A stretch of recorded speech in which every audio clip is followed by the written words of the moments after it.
what's your take on using celebrity spokespersons? Just sort of curious. That's an interesting question. Like, I remember a few weeks ago, or maybe it was more than a few weeks ago, Robert Kennedy Jr. was out speaking on liquefied natural gas, and it was kind of a curiosity more than anything in the newsroom. So I'm like, wow, that's kind of interesting. And I don't know that we didn't want, or if we wound up covering it, we didn't really do anything more with that than we probably would have done had he not been there. So for us, it's almost a non-thing, unless it's someone who is, I mean, it has to be, it would, I guess for it to make an additional impact, it would have to be someone who is important beyond their celebrity status. It's sort of like, it's not just Paris Hilton speaking in favor of something or whatever. I mean, to use a horrible example, but like, or someone who actually, I mean, it's not to go completely in the other direction. It's not. I mean, Al Gore coming out and talking about climate change is not a celebrity talking about climate change. It's actually someone who knows what he's talking about. So it's sort of like it needs to be, in order for it to actually help the cause for speaking for public radio, I think it would actually have to be somebody who knows we can demonstrate knows what they're talking about, which may be difficult to prove. I can tell you that when the Oregon Department of Agriculture hired a farm-to-school person, and that person was Corey Schreiber, who I think is in this room. Okay. Anyway, Corey is the founder of Wildwood Restaurant, a James Beard Award-winning chef. Lots of people in the media sat up and noticed, and there were lots of stories. And because of he has a high profile, so I think it can be very effective. Right. But he also is related to the issue. Right. I agree. He's related to the issue. Yeah.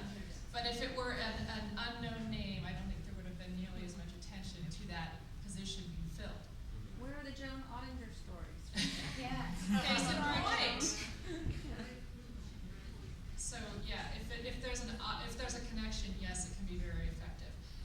By the same token, I wrote a story when a chef came into it was Edwards Elementary and prepared lunch for the kids. And so yes, the issue itself, the event was important, but when there's a kind of a big name involved, it gets a little bit more attention. Go ahead. I just want to kind of piggyback on, how we connect with the people that don't hit the mainstream media, especially in different languages. And I just want to throw out another venue that we've been working with. I'm Suzanne Briggs, and I work with Kaiser Permanente in the Community Health Initiative. And Photo Voice is a wonderful tool of being able to give cameras to the parents and the people in the community to go out and take pictures about what is happening in their schools. If we did it in the neighborhood, tying it to Safe Routes to School.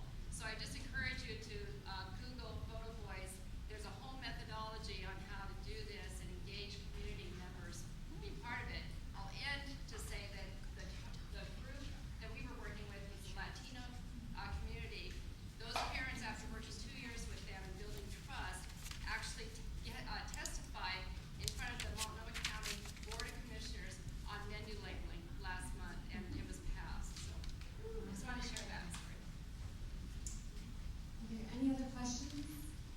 And in the interest of time, we probably will close things up. And I do want to apologize for not giving last names. I was doing it as a way to sort of impress our friends and on a first name basis. So just to go over it again, this is Leslie Cole, and we have John Cirillo, Rob Manning, Rebecca Gerendasy, and Heather Hawkins. And just a big round of applause for our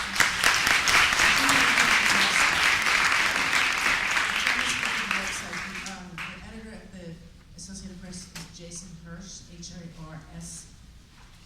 Hirsch. So you would email jhirsch@ap.org.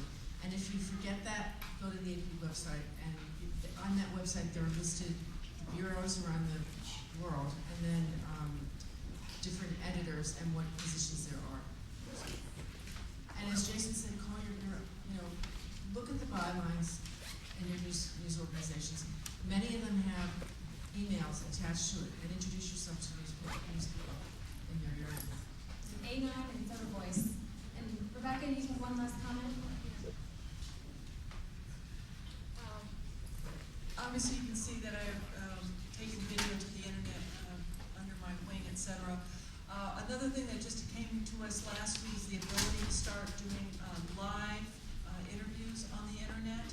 And we're going to be interviewing Debra Eschmeyer tomorrow, just after noon, in the smaller conference room. It is what's really neat about this, and it's all going to be about farm to school. And I'm just telling you guys that you might let people know at home know about this. They can go to the cookingupastory.com website, and right around noon there will be a live player there.